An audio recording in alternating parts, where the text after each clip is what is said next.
Hi, welcome back to my reload bench. So yesterday I got an email from Cadillac Jack. He wanted to know what methods I use to store my black powder and my percussion caps for my cap and ball revolvers. So I've been using pretty much the same method for almost 20 years.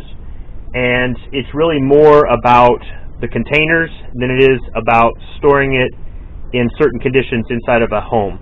I keep all my stuff in the house. I don't keep it outside in a shed or a garage or anything like that. And everywhere I've lived, I've pretty much had all of my firearms and related stuff indoors. And I've tried to keep the temperature within a certain extreme, the humidity within a certain extreme. But depending on where you live and whether or not you have air conditioning or not, how the ventilation is in your home, how big your home is, all these different factors can affect that.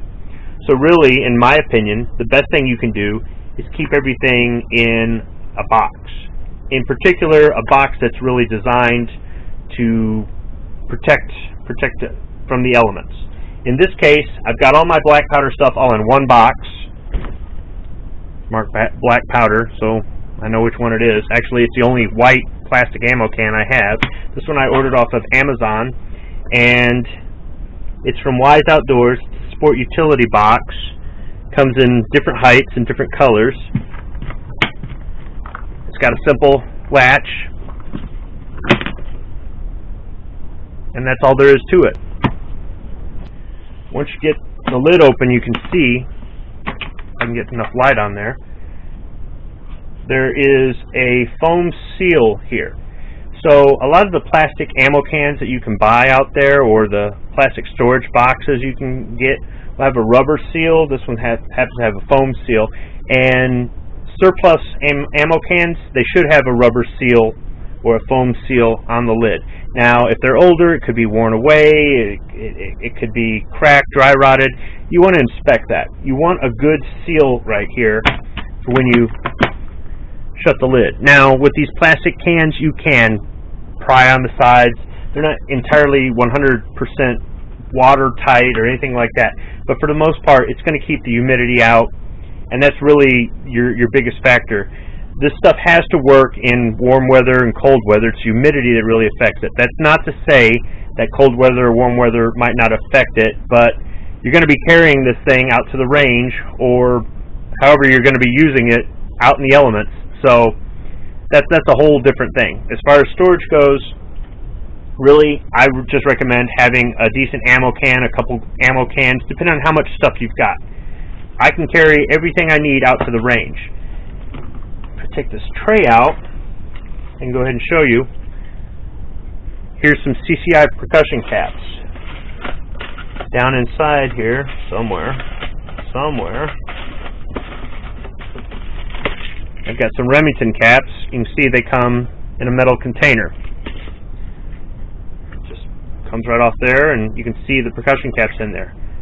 For the most part, this container is all you need. You don't even really need the box if you're just keeping all your caps inside this container. Everything will be just fine. That's going to keep the humidity out, and that's really all you really need to worry about. Now, I did buy this. It's some German brand, and it comes in a plastic container. It's pretty much the same. Just give it a twist, and it comes right off. There's a little foam insert in there, but you can see all the percussion caps. This does the same job. It pretty much keeps the moisture out, and it's got some flex to it. I'm sure you could do something there to allow some humidity to get inside, but for the most part, it keeps it dry. And I keep other things in here, like my powder measure, but something that isn't really protecting percussion caps is my capper. So the percussion caps that are in here,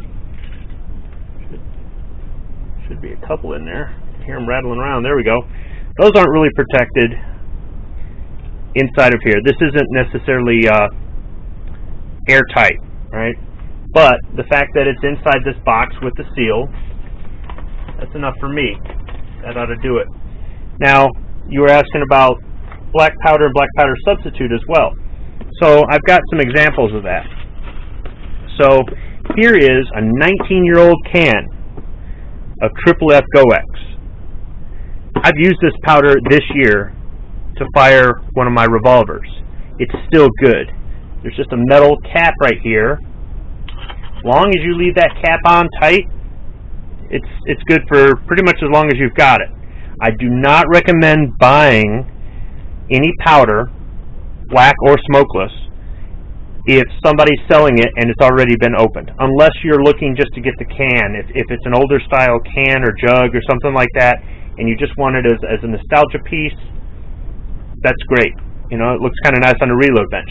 But I do not recommend buying it if the seal has been broken. It's the same thing with the smokeless powder.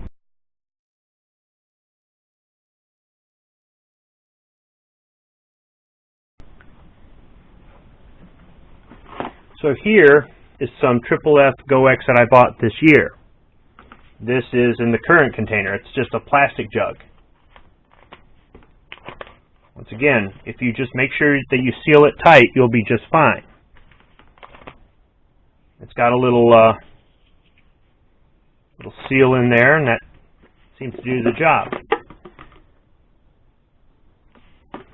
Pyrodex is pretty much the same thing.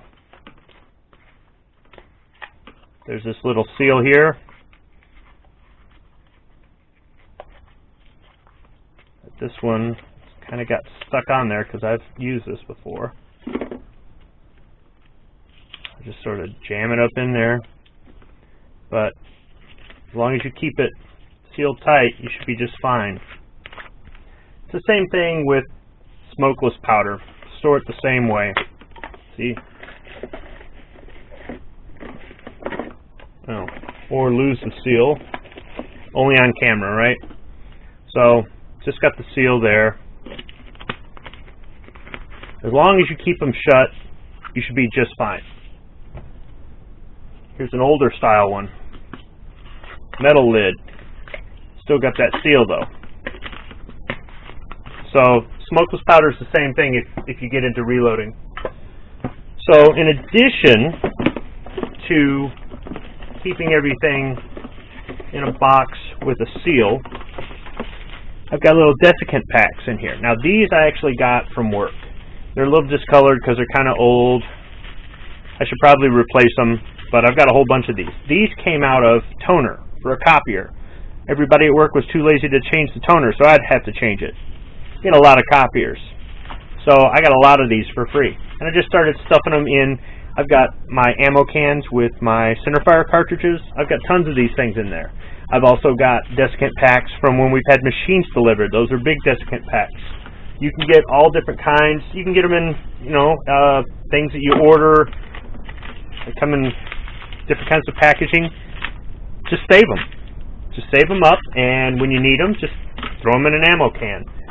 And I keep other supplies in here. Spout for the Pyrodex. I need to get a spout for the plastic bottle there for the F Go X. I've got one for the metal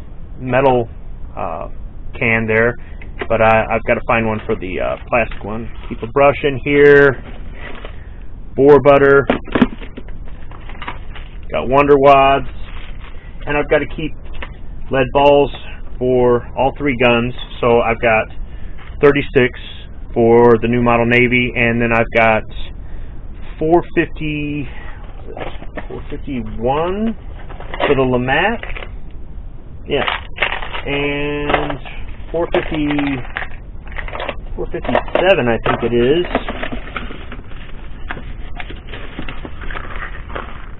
457 for the Walker. I'm able to fit all of that inside of here with room to spare.